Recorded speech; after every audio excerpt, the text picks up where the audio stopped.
नमस्कार, आप देख रहे हैं उत्तराखंड की बात सपना के साथ। और इस वक्त हम एसएसपी ऑफिस देहरादून में मौजूद हैं। कुछ ऐसा प्रकरण है जिससे लोगों में, यहाँ पर जो पहाड़ी समाज के लोग हैं उनमें भारी आक्रोश है, तो उसी की शिकायत दर्ज कराने यहाँ पर पहुँचे हुए हैं। तो आइए जानते हैं क्या है पूरा मामला। मेरा नाम पंकज न्याल है और यहाँ पर आने का क्या कारण है आपका? हम सभी लोग पहाड़ी स्वाभिमान सेना से हैं और जैसा कि आपको पता है कि कल पूरे राज्य में नगर निकाय के चुनाव संपन्न हुए और हम ये देख रहे हैं कि भाजपा ने जहाँ जहाँ अपनी जीत दर्ज की वहाँ हम देखें एक तरह का अराजक माहौल बनाने की कोशिश की गई, खासतौर से पहाड़ियों के खिलाफ। अब एक वीडियो 21 तारीख को भी रिलीज़ किया गया जिसमें पहाड़ियों को विभिन्न तरह की गालियाँ दी गई और एक वीडियो कल का भी है जो शंभू पासवान ऋषिकेश से मेयर बने हैं उनके घर के बाहर का, जहाँ पर एक बाहरी मूल का व्यक्ति पहाड़ी लोगों को ऊँची टिप्पणियाँ गाली गलौज कर रहा है। हम ये कह रहे हैं कि बार बार आप इस राज्य में रह रहे हैं और इसी राज्य के लोगों को टारगेट क्यों किया जा रहा है, उसी को लेकर हम आज एसएसपी ऑफिस आए थे एक शिकायत दर्ज करने। हम चाह रहे हैं कि शंभू पासवान शपथ ग्रहण समारोह से पहले इस व्यक्ति की गिरफ्तारी की जाए। अगर ये गिरफ्तारी नहीं होती है तो हम उनका जो शपथ ग्रहण है वो होने नहीं देंगे। तो सर, आप जैसे यहाँ पर शिकायत दर्ज कराने आए हैं तो हो गई आपकी शिकायत दर्ज? देखिए, ऑफिस तो आज संडे है, आज कोई भी इस ऑफिस में अवेलेबल नहीं है। हम फिलहाल एसएसपी ऑफिस के जो देहरादून एसएसपी उनके आवास जा रहे हैं और वहाँ जाके अपनी शिकायत देंगे। सर, आपको क्या लगता है देवभूमि उत्तराखंड का जो ये माहौल है, तो कौन ये ऐसा माहौल को ख़राब करने की कोशिश कर रहा है बार बार यूँ पहाड़ियों पे या किसी पे भी टीका टिप्पणी करके और इस तरह से माहौल को ख़राब करना? आपको क्या लगता है इसमें? देखिए, देवभूमि के जो शांत वातावरण है इसमें जाने ये कौन लोग हैं और कहाँ के हैं जो यहाँ पे आकर और जो इस तरह के अभद्र टिप्पणियाँ हमारे मूल निवासियों के ऊपर कर रहे हैं, हमारे ऊपर कर रहे हैं, तो हमारे लिए बहुत ही बुरी बात है। और हम चाहते हैं कि इस व्यक्ति की जल्द से जल्द गिरफ्तारी हो, जल्द से जल्द सलाखों के पीछे जाना चाहिए जो हम मूल निवासी पहाड़ी स्वाभिमान सेना इन लोगों को टारगेट कर रहा है। सर, कई बार ऐसी वारदातें हो गई हैं, कई माँ बहनों को या पहाड़ी समाज को टारगेट किया जा रहा है, गाली गलौज किया जा रहा है, तो क्यों इन पर उचित कार्रवाई नहीं होती है? आपको क्या लगता है? मैडम, ये हमारा सीधापन का फ़ायदा उठाया जा रहा है। आप किसी भी राज्य में जाइए तो वहाँ पर जो है, जैसे महाराष्ट्र में जाओगे तो आप मराठियों को नहीं बोल सकते। हम उत्तराखंडी एक सीधे हो, उसका ये नाजायज़ फ़ायदा उठाते हैं। निकाय चुनावों के कल परिणाम घोषित हुए तो खुशी जाहिर करने की अपनी सबको आज़ादी थी, लेकिन इसका ये मतलब कतई नहीं है कि किसी को गाली गलौज किया जाए, यूँ टारगेट किया जाए। इसमें आप क्या सोचते हैं सर? इसमें मैडम ऐसा है कि एक संवैधानिक तरीके से अगर कोई विरोध करता है, बातचीत करता है तो चलता है इलेक्शन में सब कुछ, लेकिन एक विशेष हमें गढ़वाल समुदाय को उन्होंने गढ़वाली लोगों को गाली दी जो, तो उससे उसकी मानसिकता का पता चलता है। वो भी उसके घर के सामने जो मेयर ऋषिकेश का बना है, तो पहले तो मेयर ऋषिकेश जो बने हैं उन्हें ही उसके अगेंस्ट एक्शन लेना चाहिए। अब इससे जितने भी हमारे यहाँ के लोग हैं, स्वाभाविक है कोई भी होगा, अब पंजाब में किसी पंजाबी को गाली दे तो वो सारे खड़े होंगे। फिर भी हम इतने सीधे हैं कि हम गिनती के अभी आए हैं, ज़्यादा नहीं है, केवल एक अपनी कंप्लेंट दर्ज कराने के लिए। अभी एसएसपी यहाँ पर कार्यालय में कोई है नहीं, अभी इन्होंने बोला है कि जो उनका कैंप जो उनका ऑफिस है वहाँ पे जाके कंप्लेंट कीजिए। तो हमें अपना विरोध दर्शाने और कंप्लेंट करने के लिए यहाँ पर आए हैं। हर बार देखा गया है कि पहाड़ी लोगों पर, खास तौर पर पहाड़ी लोगों पर टीका टिप्पणी होती है, तो ऐसे में क्यों ऐसे लोगों को सज़ा नहीं मिलती है, जिस कारण इनके हौसले बुलंद होते हैं, लगातार इनके हौसले बढ़ रहे हैं?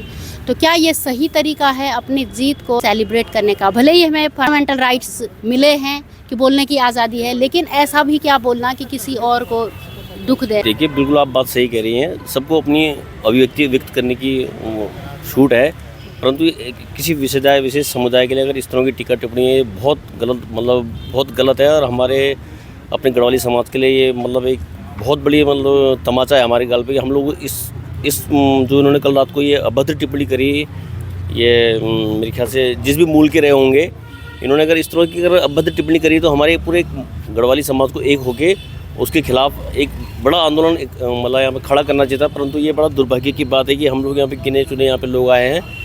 ये हम लोगों के गढ़वाली समाज के लिए एक बहुत बड़ा तमाचा है। जो कल उसने ये अभद्र टिप्पणी करी है, गढ़वाली समाज को गाली दी है, इसके लिए हम लोग यहाँ पर आज एसएसपी ऑफिस में अपनी शिकायत दर्ज कराने आए हैं। अगर हमारी शिकायत में यहाँ सुनवाई होती है तो बहुत अच्छी बात है, नहीं तो फिर हम इसके लिए एक बड़ा आंदोलन हम इसको करेंगे, तो क्या कि हम आने वाले फ्यूचर में इस तरह की पुनरावृत्ति ना हो। जिस तरह से पहले की बात बताते हैं हम, तो हम पहले जब ज्ञापन देने आते थे यहाँ पे एक PRO जरूर रहता था यहाँ पर, जो भी रिसीविंग देता था, फिर उसके माध्यम से SSP साहब को ये ज्ञापन दे दिया जाता था। लेकिन आज ये हालत हो गई कि यहाँ पर ये कानून व्यवस्था, प्रशासन की लचर व्यवस्था है, जो इस तरह का हमें देखने को मिला है। ये लोग कह रहे हैं कि अब तुम SSP के आवास पे जाओ वहाँ पे, तो ये तो बहुत ही गलत बात है। जो हमारा ये इस तरह की यहाँ पे प्रशासन की जो है ढिलाई है। त्वरित कार्रवाई ऐसे लोगों पर होती तो क्या ऐसी चीज़ों पर लगाम लग पाएगी? मैम, जैसा आप बोल रहे हैं कि तुरंत कार्रवाई होती है, अगर तुरंत कार्रवाई होती तो आज हम लोगों को यहाँ पे आना नहीं पड़ता, हम लोगों को सोशल मीडिया का सहारा लेना नहीं पड़ता, और हम लोगों को ये लेटर लेके किसी के पास आना नहीं पड़ता। पहली बात तो है कि बाहरी व्यक्ति यहाँ पे आके एक पहाड़ियों को गाली दे के चल जाता है, और उसके बाद भी हमारा समाज सो रहा होता है।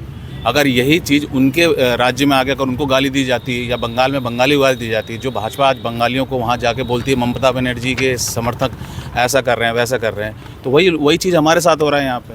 अगर वहाँ पे आप उनके साथ ऐसा करते तो आपको पता है वहाँ पे क्या हो जाता है। वहाँ पे पुलिस बाद में आती है कि पहले वहाँ के जो निवासी हैं वो उसको ढंग से देखते हैं।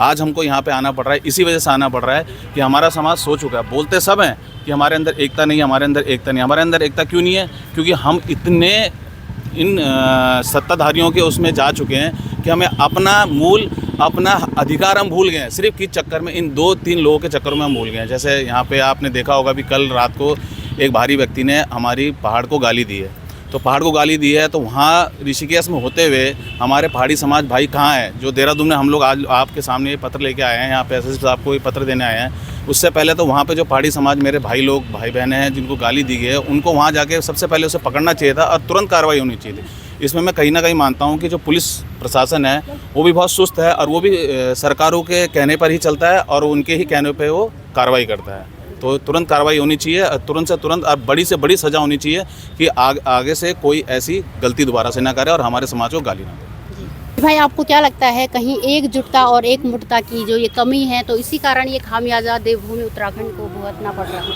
नहीं, देखिए, ये जो आपका कहना सही है कि एकजुटता और एकमुठता में कमी है, लेकिन ऐसा किसी को भी ये अधिकार नहीं है कि आप किसी भी व्यक्ति विशेष द्वारा किसी एक पर्टिकुलर समाज को इस तरीके से गाली या ग्लोज करना सही नहीं है। ठीक है, यदि जो शंभू पासवान जी की जो पहली रैली में जो गाली ग्लोच हुआ था, यदि पुलिस प्रशासन द्वारा उस पर कार्रवाई की जाती, तो कल जो विजय जुलूस में उनके द्वारा उनके घर के बाहर जो गाली ग्लोच हुई है, इसकी पुनरावृत्ति नहीं होती, क्योंकि ये इन चीज़ों को पुलिस प्रशासन खुद बढ़ावा दे रहा है कि नहीं दे रहा है। यदि देता तो उस पर कार्रवाई होती तो कल ये पुनरावृत्ति नहीं होती। लेकिन इसमें क्या है कि पुलिस जो प्रशासन है वो हमारा सुस्त रवैया अपनाया हुआ है, जो कि जनता के सामने दिख रहा है। आज एक गाली दे रहा है, कल 100 गाली देंगे। यही आपके सामने सच्चाई है। जो क्या इतनी गिरी मानसिकता हो गई है आजकल के युवाओं की?